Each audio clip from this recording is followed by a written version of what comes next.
ఓం శ్రీకృష్ణ పరబ్రహ్మణే నమః. శ్రీ గురుభ్యో నమః. శ్రీమాత్రే నమః. శ్రీ గణేశాయ నమః.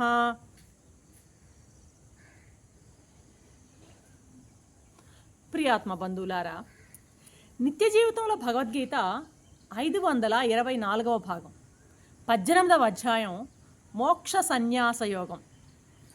నిన్నటి 42వ శ్లోకంలో స్వామి బ్రాహ్మణ కర్మలను గురించి చెప్పడం జరిగిందనమాట. ఇక ఈ 43వ శ్లోకంలో క్షత్రియ కర్మలను గురించి చెప్తున్నారు స్వామి.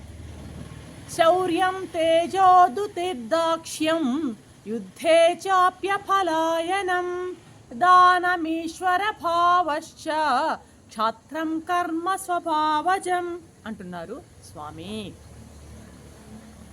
శౌర్యము అంటే శూరత్వము, తేజస్సు, కీర్తి, ప్రతాపము, ధైర్యము, యుద్ధము నుండి పారిపోకుండా ఉండడము, సామర్థ్యము, ధర్మపూర్వకమైనటువంటి దానము, ఇంకా ప్రజాపాలనా శక్తి అంటే శాసకత్వము, ఇవన్నీ కూడాను ఈ 7 గుణాలు క్షత్రియులకు స్వభావ సిద్ధంగా ఏర్పడినవి అంటున్నారు. కుంతి కుమారా, ఇప్పుడు శౌర్యం అంటే తనకంటే బలవంతుణ్ణి కూడా, వాడు తనకంటే కూడా బలవంతుడు కూడా కావచ్చు, అటువంటి వాణ్ణి కూడాను తన్ని పారేస్తాను, కొట్టి పారేస్తున్నటువంటి ఆ భావం, ఆ ఇది ఉందే, ఆ యొక్క లక్షణాన్ని శౌర్యము అంటారు. తనకంటే బలవంతుణ్ణి కూడాను ఎదుర్కొంటాను అనేటువంటి ఆ లక్షణాన్ని శౌర్యము అని అంటారనమాట. మామూలుగా ఎట్టి పరిస్థితిలోనూ ఏ రకమైనటువంటి ఎటువంటి గడ్డు పరిస్థితిలో కూడాను ఇతరులకు జంకని స్వభావం ఉంటుందే, దాన్ని ఇక్కడ తేజస్సు అని చెప్పబడింది అన్నమాట. ఇక ఆపదలు ముంచుకొస్తున్నా కూడా చలించకుండా దృఢంగా ఉంటుందే, ఆ నైజాన్ని ధృతి అని అంటారన్నమాట. ఇంకా కార్య సమర్థత, క్రియా నైపుణ్యము, కర్మ కౌశలం, దక్షత, కౌశలాన్ని ఇప్పుడు ఏంటంటే ఇక్కడ దక్షత అని చెప్పవచ్చు అనమాట. ఎలాగంటే ఒక పని చేసేటువంటి విధానంలో నైపుణ్యం, ఆ పనిని ఏ విధంగా చక్కగా నిర్వర్తించి దాన్ని సక్సెస్ఫుల్గా చేస్తారో ఆ రకమైన కళని, ఆ కౌశలాన్ని ఏమంటారంటే దక్షత అని అంటారనమాట. అదేవిధంగా శత్రుడు అనేవాడు యుద్ధంలో వెన్నిచ్చి పారిపోకూడదనమాట. ఆ మడమ తిప్పకుండా ఉండడం అనేటువంటి ఆ లక్షణాన్ని వచ్చి, ఆ లక్షణం కూడాను క్షత్రియులకు చాలా ముఖ్యమైనటువంటి లక్షణమై ఉందన్నమాట.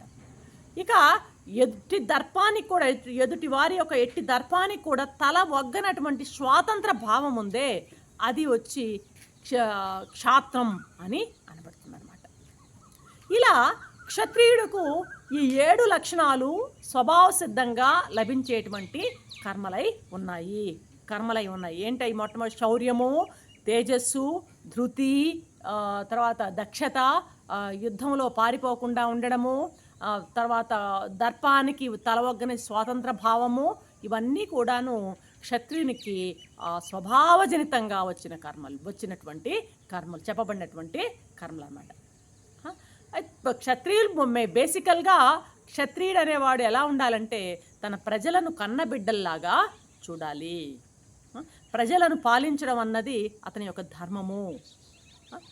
వాటికి ఇంకా కూడాను కేవలము ఏదో భుక్తిపరంగా కాకుండా వాడి జ్ఞానం కూడా కలిగేటట్లు చూడాల్సిన బాధ్యత ప్రభువుల మీద ఉందన్నమాట. అందుకే పూర్వం రాజులు మఠాలు, మహాత్ములకి ఆవాసాలు, ఆశ్రమాలు, అదేవిధంగా మాన్యాలు ఇచ్చి కాపాడేవాళ్ళు అనమాట. ఎందుకంటే ప్రజలందరినీ జ్ఞానవంతులుగా చేయవలసిన బాధ్యత ప్రభువుది. ఈ మఠాలు, ఈ స్వామీజీలు, ఆశ్రమాల ద్వారా ప్రజలకు జ్ఞాన బోధను సల్పేవాళ్ళు పూర్వకాలం రాజులు అన్నమాట. సరే, ఇక్కడ యుద్ధే చాపల్య పలాయనం, యుద్ధే చాప్య పలాయనం అంటారు కదా, యుద్ధే చాప్య పలాయనం అంటారు. యుద్ధం నందు పారిపోవడం అనేది క్షత్రియుడు ఎప్పుడు కూడా యుద్ధం నుండి వెన్నిచ్చి పారిపోకూడదు, అది క్షత్రియ ధర్మం కాదు అని ఇక్కడ తెలపబడింది అనమాట. అయితే బాహ్య యుద్ధం అనేది ఎప్పుడో ఒకప్పుడు వస్తుంటుంది, కానీ ఒక అంతర్యుద్ధం అనేది ఉందే మనలో. ఈ అంతర్యుద్ధం నిరంతరం కొనసాగుతూనే ఉంటుందన్నమాట. ఎప్పటి వరకు కొనసాగుతుంది అంతర్యుద్ధం అంటే మన మోక్షాన్ని పొందే వరకు, ఈ జనన మరణాల చక్రంలోంచి విడివడి మోక్షం పొందే వరకు కూడాను మనలో ఈ అంతర్యుద్ధం అనేది తప్పదన్నమాట. ఎవరికి జరుగుతుంది యుద్ధం ఎక్కడంటే మంచికి చెడ్డకి, ధర్మానికి అధర్మానికి, దైవ సంపదకు అసురీ సంపదకు నిరంతరం హృదయంలో ఈ యుద్ధం సాగుతూనే ఉంటుందన్నమాట. కాబట్టి బలవంతమైనటువంటి చాలా మాయతో చేసేటువంటి ఈ యుద్ధంలో ప్రతి వాడు కూడాను ఇందాక చెప్పిన క్షాత్ర ధర్మాలను 7 ఉన్నాయే, శౌర్యం, తేజస్సు, ధృతి, దక్షత మొదలైనటువంటి ఆ క్షాత్ర ధర్మాలని ఈ యుద్ధంలో కూడా ఖచ్చితంగా పాటించాలి. మాయతో జరిగే యుద్ధంలో, ప్రకృతితో జరిగే యుద్ధంలో వెన్ను చూపి పరిగెత్తకూడదు, అంటే వాటిని భయపడి వెనక్కి తిరగకూడదు అన్నది మనం ఇక్కడ అర్థం చేసుకోవాల్సినటువంటి విషయం అన్నమాట. మామూలుగా బాహ్య యుద్ధంలో క్షత్రియుడు చేసేటువంటి ఆ పరాక్రమం కంటే కూడాను అధికమైనటువంటి ధైర్య సాహసాలని మనుషుడు అంతర్యుద్ధంలో చూపాలి, అప్పుడే వానికి విజయము సిద్ధిస్తుందన్నమాట. జీవుడు మోక్షాభియుక్తుడు కావాలంటే, మోక్షాన్ని వాడు పొందాలంటే ఈ యుద్ధంలో గెలవాల్సిన అవసరం ఎంతైనా ఉందన్నమాట. కాబట్టి ఈ బ్రహ్మతేజము, క్షాత్ర వీర్యము అనేటువంటి ఈ రెంటిని కూడాను జీవుడు మిక్కుటంగా సంపాదించాల్సిన అవసరము ఉందన్నమాట.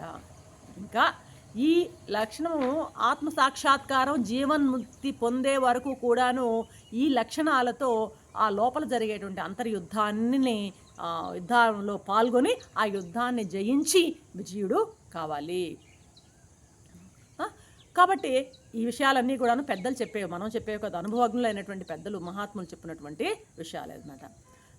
కాబట్టి ఈ యుద్ధే చాప్య పలాయనం అనేటువంటి క్షత్రియ ధర్మాన్ని, అంటే వెన్నిచ్చి పారిపోకుండా ఉండడం అనేటువంటి ధర్మాన్ని ప్రతి వాడు కూడాను అంతర్యుద్ధంలో అవలంబించి వాడు కృతార్థుడు కావాలి అన్నది ఇక్కడ స్వామి యొక్క ఉద్దేశం అయి ఉంది. రేపటి ఎపిసోడ్లో మరొక అంశంతో మేము ముందుంటాను. అంతవరకు సెలవు. సర్వం శ్రీకృష్ణ చరణారవిందార్పణం.